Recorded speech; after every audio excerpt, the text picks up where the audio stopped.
Okay, so this talk isn't, I should say what this talk isn't going to be at the start. It's not going to be, if you do all of this, you'll get a job sort of thing. That would be, you know, I don't want to aim it too high. I think for the simple fact that, like we're all used to in academia, papers, grants, job applications, it does come with a high rate of rejection. And job applications are no different. And on paper, you could be the best candidate for a job, but still be rejected. And that's because some things might be out with your control. So I guess at the start I'm saying, sometimes applying for a job, it sounds a bit of a cliche, but it isn't always you. It's often just a departmental fit. And I'm not going to keep labouring that point as I go through this, but it's just worth keeping in mind. This talk's going to focus on the things you can do.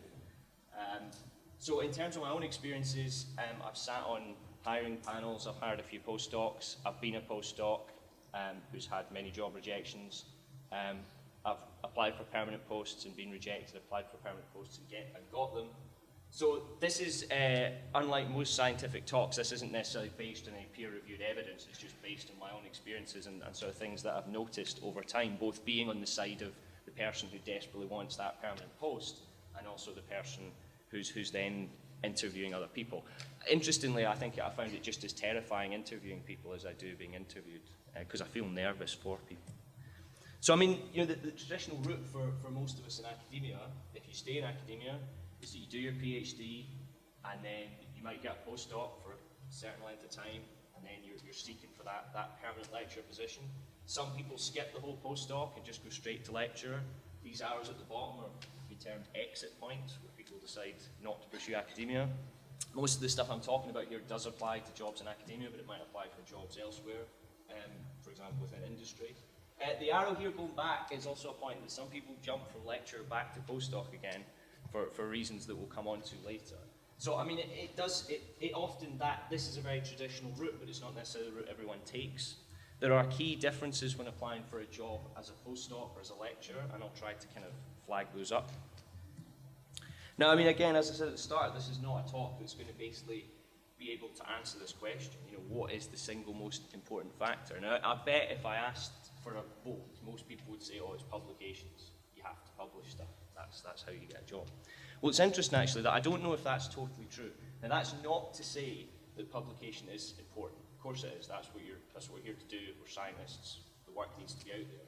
But there's a lot more to it than that. And when I sit on job panels or hear presentations, it's rarely the reason people don't get hired. It's not necessarily because it's not a publication issue, it's something else. So this is a tweet from Jeff Bird, who I think is a professor at Oxford, who just said here, to your postdoc in our lab, don't care about number of publications, really publish one smart people, please retweet. Now that's obviously an extreme view, but I think just this idea of one smart people, particularly for postdoc posts, this sounds again a bit simplified, but it's actually just about being the sort of person that others would want to work with. So being a nice person. You know, I'm not going to mention specific examples, but there are plenty of presentations at job interviews where I've sat in where people are on paper the strongest candidate, but they might not be as interested in helping others. And that's actually really important, particularly when hiring a postdoc or, you know, an academic member of staff that's permanent. They're going to be there for a long time. Want people who are just nice and, you know, can go for a pint with and be sociable, or maybe 2 pints, you know. So I mean, you know, that should not be underestimated, how important that is, just being a good academic citizen, if you want to call it. Because that's what makes departments good, happy places to work. And it's what makes research teams work well together. So I'm not saying don't publish, that's not what I'm saying. I'm just saying that there are many other things that you can do that are important. So one thing that's worth looking at is Vita's personal development wheel here, that actually in many ways taps into lots of the skills that you'll all be picking up throughout your research careers and as PhD students. I think one of the issues is that for a lot of postgraduate students, and I include myself in this at the time, was that we don't actually think very much about this during the research process. We're focused on research, that's absolutely right. But then when the day comes to apply for a job, we don't know what we're doing, because it's possibly 3, 4, maybe even 5 years since you've even thought about a job application. And trying to remember all this stuff I mean, you'll have all done it. I guarantee, pick anyone in the room at random, they would tick lots of these boxes. But when it comes to applying for that job, lots of things get forgotten. So I guess my first tip is keep your CV up to date. And if not only that, keep two CVs. Keep the CVs that things that have actually happened, but keep the other CV that were things that have been a disaster, or not a disaster, but things that haven't gone as well. Because the things that haven't gone as well are actually just as important. They're often good interview fodder. So for example, someone may be applying for an early career lectureship. They might not have a grant. Fair enough.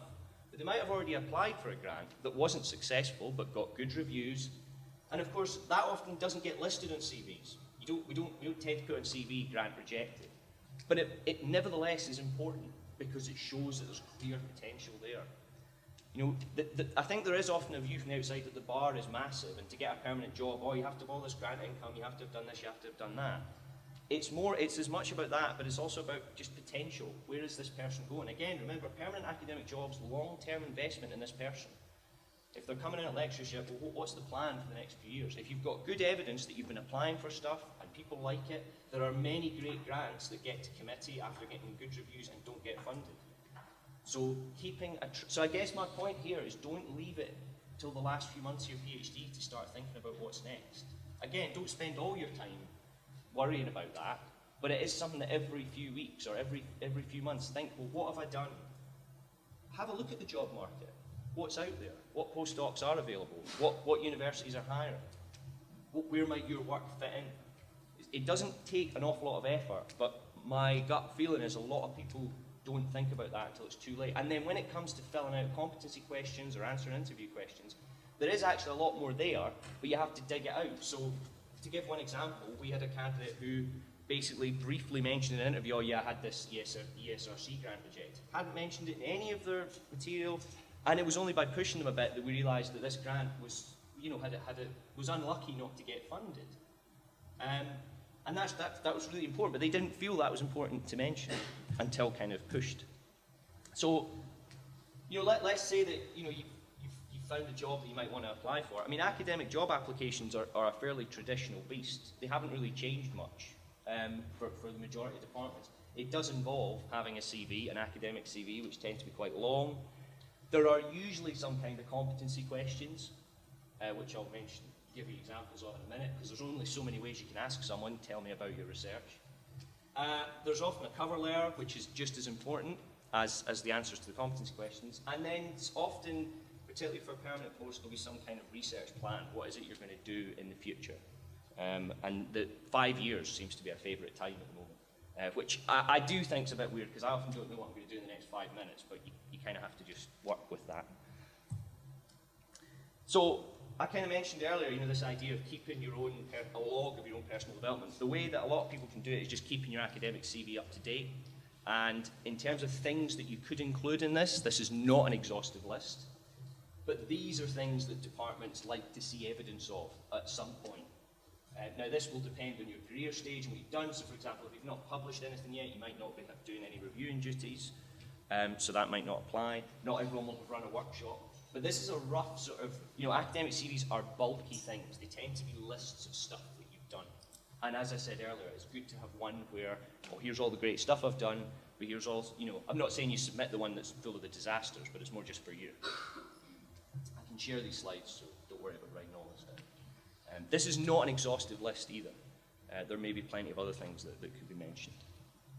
So, as I said, there is this distinction, though, between whether you're applying for a postdoc, which typically means that you're applying for a specific project with someone who's got grant money and is the PI, or you're applying to be a permanent member of academic staff. And there is some differences here in what people are maybe looking for. So if we were going to hire a postdoc, you know, the things that we want to know is can this person conduct this research in the time that we have? Will they be a valuable asset to the team? Are they familiar with the method? If they're not, can they get up to speed with the method?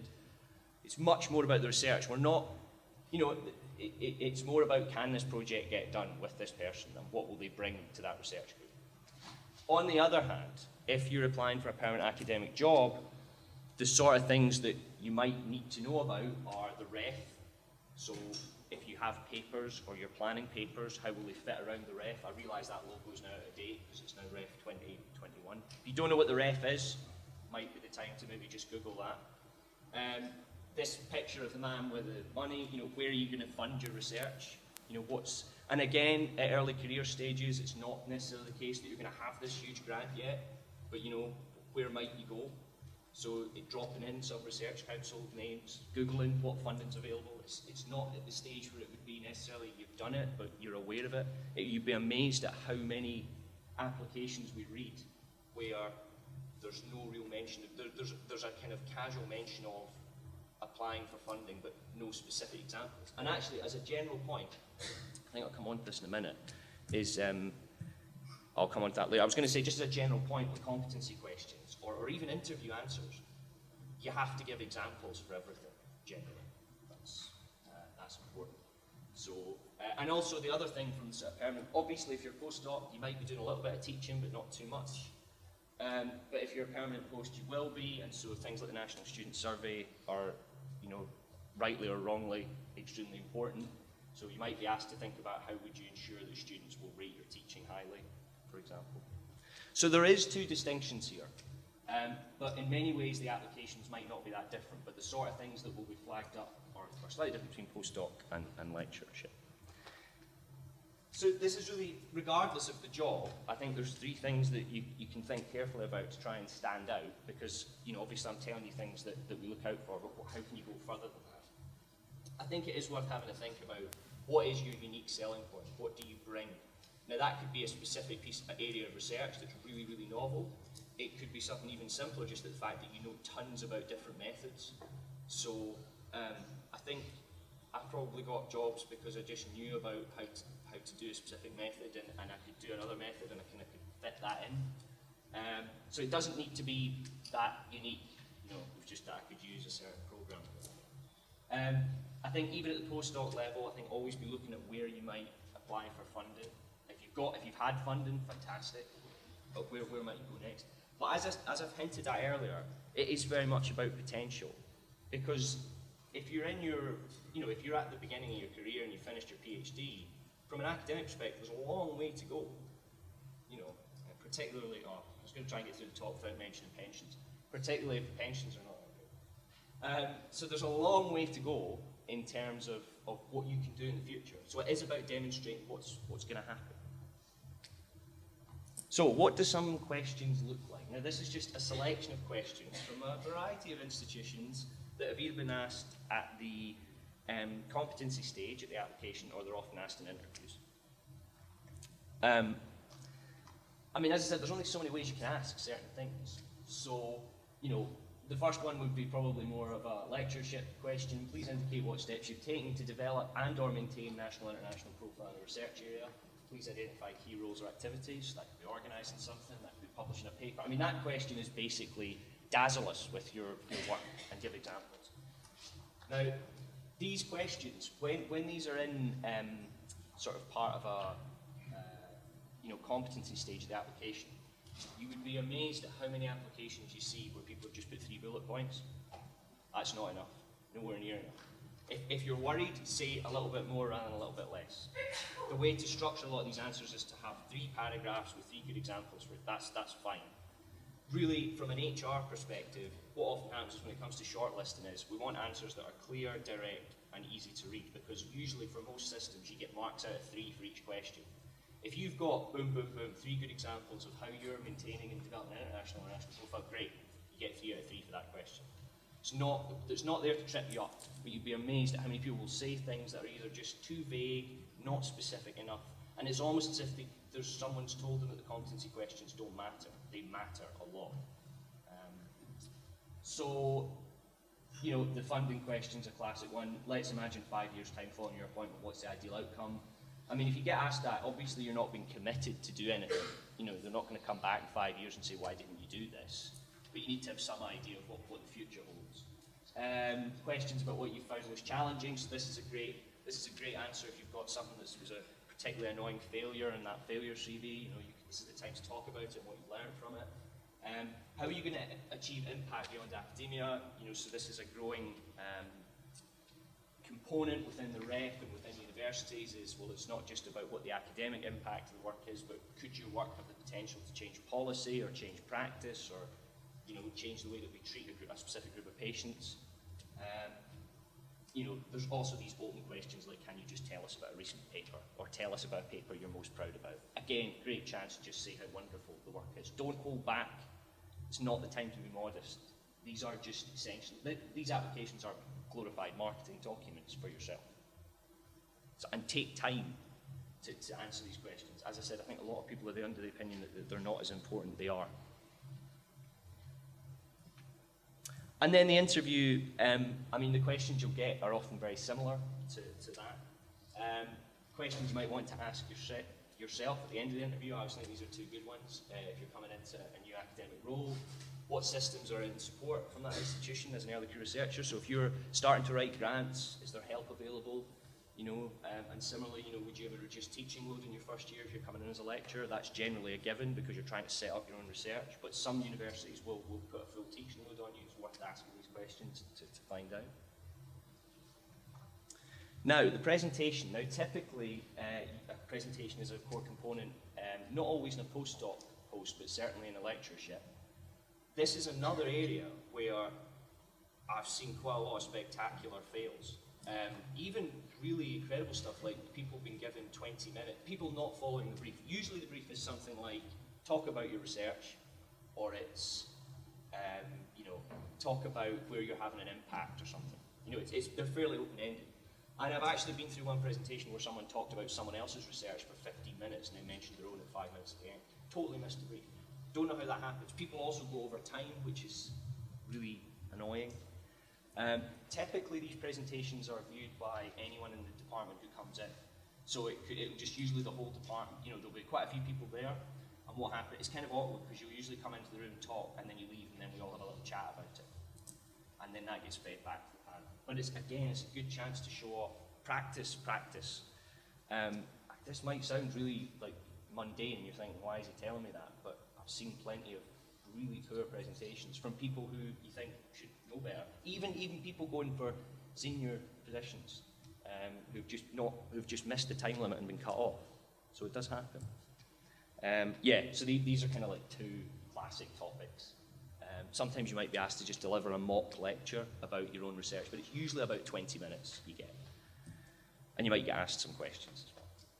And again, this is just the research and teaching thing. This is something to think about when you're looking for a job as much as when you're offered a job and what's been asked and what's been offered. This is just a really simple scatter graph. If I take some of my friends at random and ask them what percentage of your time as an academic is spent doing teaching and research before you can get to admin, it varies enormously.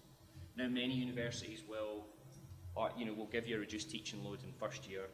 Sometimes that continues into the second year. But that, to me, that's really important to look out for when you're looking for a permanent job, because never underestimate the time it takes to move somewhere, get research up and running, plus try and do some teaching.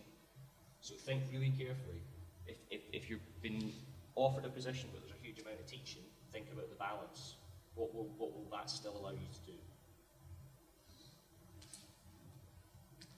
So let's assume that you go through and it's all going fine and you've got a job offer, great. Usually then you usually get a phone call or an email, and then you get a contract, and then there's a probation agreement, which I'm just going to mention really briefly because again this varies a lot between institutions, particularly for permanent academic posts. So permanent academic posts, as I said, it's a long-term investment, and the universities want to make sure they get it right. Probation agreements are basically a way to check that you're doing what you should be doing before they confirm the appointment. 99% of people will pass probation without a problem. It's not an issue. But that time varies in institutions anywhere between 6 months and 5 years. That's a long time to be in probation, I would argue, for 5 years. I'm not going to say what the institution is. But again, it's something worth asking, looking out for, when you're looking for places to maybe go. What's the kind of probation agreement? Speak to other people who work at that institution just to see what that's like. Because to me, 5 years is insane. And then after that, you get alerted to the appointments. As I said, probation is not a thing that 99% of people should have any issue with, but I do just think it's something that's creeped into the industry that they seem to have got longer and longer. Now, other people are going to talk about all these other things, so I'm not going to labour on them. In terms of if you do nothing else from what I'm saying, there are many, many things you can do to help get yourself spotted. Because one of the best things is when you see a job application, you see the person's name, you Google them, and something comes up. And you're like, they are doing tons of stuff. This isn't just a preamble. There's things they're doing online, or their research has had an impact, or it's been well read. So other people are going to talk about this later today. There is an endless supply of things that you can do in terms of improving your chances at getting that job. Whether that is having a website. One thing I would say is to see if you've got web space on your own department's website. For God's sake, make sure there's something on it. Because there's nothing worse than when you get this great application from someone, they're clearly doing tons of cool stuff, and then you Google their name, and then you just go to the department page and it's just blank. And you're like, blank? Like, why is there no effort there? It's always really bizarre. Oh, obviously pissed off the computer. Yeah, I'm not labouring that. You probably already know that. Now, just as the last thing, all the things I've said are very much based from a British perspective and what goes on in the majority of British institutions. I'm aware that things are different if you're applying for jobs abroad. So in the States, it tends to be a much more longer process. Visit universities, for example, they have a kind of tenure system that's slightly different to us. So some of what I've said may not transfer particularly well to that. So it's just worth keeping that in mind that if you are planning to apply for jobs abroad, it might be a slightly different system. But nevertheless, they'll be looking for the same things, I imagine. So that's hopefully some of that's useful. I'll be around for the day anyway, so you can always ask me other questions. But yeah, good luck.